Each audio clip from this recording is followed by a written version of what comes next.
നമ്മുടെ രാജ്യത്തെ കർഷകർക്ക് കൈത്താങ്ങാകാൻ കേന്ദ്ര സർക്കാർ ഒരുപാട് പദ്ധതികൾ നടപ്പിലാക്കുന്നുണ്ട്. അത്തരത്തിൽ കർഷകരുടെ ക്ഷേമം ലക്ഷ്യമിട്ടുള്ള ഒരു പ്രധാന പദ്ധതിയാണ് പ്രധാനമന്ത്രി കിസാൻ സമ്മാൻ നിധി യോജന. 2019 ആരംഭിച്ച ഈ പദ്ധതിയിലൂടെ രാജ്യത്തെ ലക്ഷക്കണക്കിന് കർഷകർക്ക് സാമ്പത്തിക സഹായം ലഭിക്കുന്നുണ്ട്. എന്താണ് പ്രധാനമന്ത്രി കിസാൻ സമ്മാൻ നിധി യോജന? ഈ പദ്ധതി പ്രകാരം അർഹരായ കർഷകർക്ക് ഓരോ വർഷവും 6000 രൂപയാണ് കേന്ദ്ര സർക്കാർ നേരിട്ട് ബാങ്ക് അക്കൗണ്ടിലേക്ക് നൽകുന്നത്. ഈ തുക ഒറ്റയടിക്കല്ല കർഷകർക്ക് ലഭിക്കുക, മറിച്ച് 3 തുല്യ ഗഡുക്കളായാണ് നൽകുന്നത്. അതായത് ഓരോ 4 മാസം കൂടുമ്പോഴും 2000 രൂപ വീതം കർഷകരുടെ അക്കൗണ്ടിലെത്തും. രാജ്യത്തെ ചെറുകിട നാമമാത്ര കർഷകരെ സഹായിക്കുക എന്നതാണ് ഈ പദ്ധതിയുടെ പ്രധാന ലക്ഷ്യം.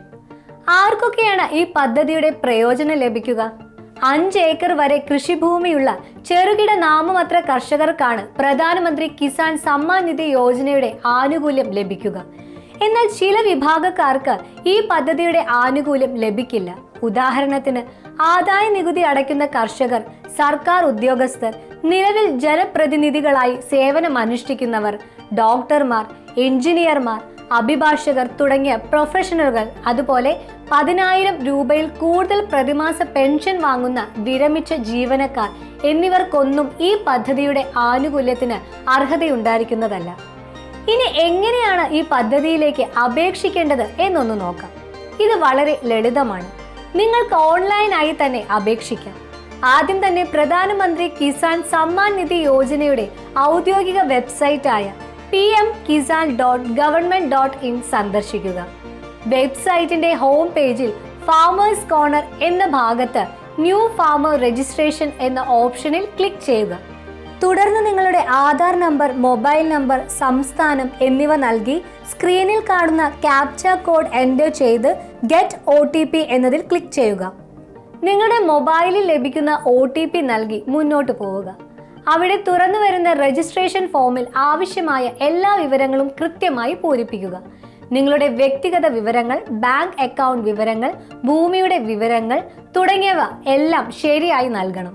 ആവശ്യമായ രേഖകൾ, അതായത് ആധാർ കാർഡ്, ബാങ്ക് പാസ്ബുക്ക്, ഭൂമിയുടെ രേഖകൾ എന്നിവയുടെ സ്കാൻ ചെയ്ത കോപ്പികൾ അപ്ലോഡ് ചെയ്യുക. എല്ലാ വിവരങ്ങളും നൽകിയ ശേഷം സേവ് അല്ലെങ്കിൽ സബ്മിറ്റ് ബട്ടണിൽ ക്ലിക്ക് ചെയ്യുക. ഇതോടെ നിങ്ങളുടെ അപേക്ഷ സമർപ്പിക്കപ്പെടും. അപേക്ഷ അംഗീകരിച്ചാൽ നിങ്ങൾക്ക് പദ്ധതിയുടെ ആനുകൂല്യങ്ങൾ ലഭിച്ചു തുടങ്ങും. ഈ പദ്ധതിയുമായി ബന്ധപ്പെട്ട് കർഷകർ ശ്രദ്ധിക്കേണ്ട ചില കാര്യങ്ങളുണ്ട്. ഉദാഹരണത്തിന്, നിങ്ങളുടെ അക്കൗണ്ടുമായി ആധാർ ലിങ്ക് ചെയ്തിരിക്കണം. അതുപോലെ KYC പൂർത്തിയായിരിക്കണം. ഇവയെക്കുറിച്ചുള്ള കൂടുതൽ വിവരങ്ങളും വെബ്സൈറ്റിൽ ലഭ്യമാണ്. സർക്കാർ കാലാകാലങ്ങളിൽ വരുത്തുന്ന മാറ്റങ്ങളും ശ്രദ്ധിക്കേണ്ടതാണ്. അപ്പോൾ പ്രധാനമന്ത്രി കിസാൻ സമ്മാൻ നിധി യോജനയെക്കുറിച്ചുള്ള ഈ വിവരങ്ങൾ നിങ്ങൾക്ക് പ്രയോജനപ്പെട്ടു എന്ന് കരുതുന്നു. രാജ്യത്തിന്റെ കർഷകരുടെ സാമ്പത്തിക ഭദ്രത ഉറപ്പാക്കാൻ ലക്ഷ്യമിട്ടുള്ള ഈ പദ്ധതി പരമാവധി പേരിലേക്ക് എത്തട്ടെ. നിങ്ങൾക്ക് എന്തെങ്കിലും സംശയങ്ങളോ നിർദ്ദേശങ്ങളോ ഉണ്ടെങ്കിൽ താഴെ കമന്റ് ബോക്സിൽ രേഖപ്പെടുത്താവുന്നതാണ്. ഈ വീഡിയോ നിങ്ങൾക്ക് ഉപകാരപ്രദമായി എന്ന് വിശ്വസിക്കുന്നു. ഇതുപോലെയുള്ള വീഡിയോകൾക്കായി ഈ ചാനൽ ലൈക്ക് ചെയ്യാനും സബ്സ്ക്രൈബ് ചെയ്യാനും മറക്കല്ലേ. നന്ദി.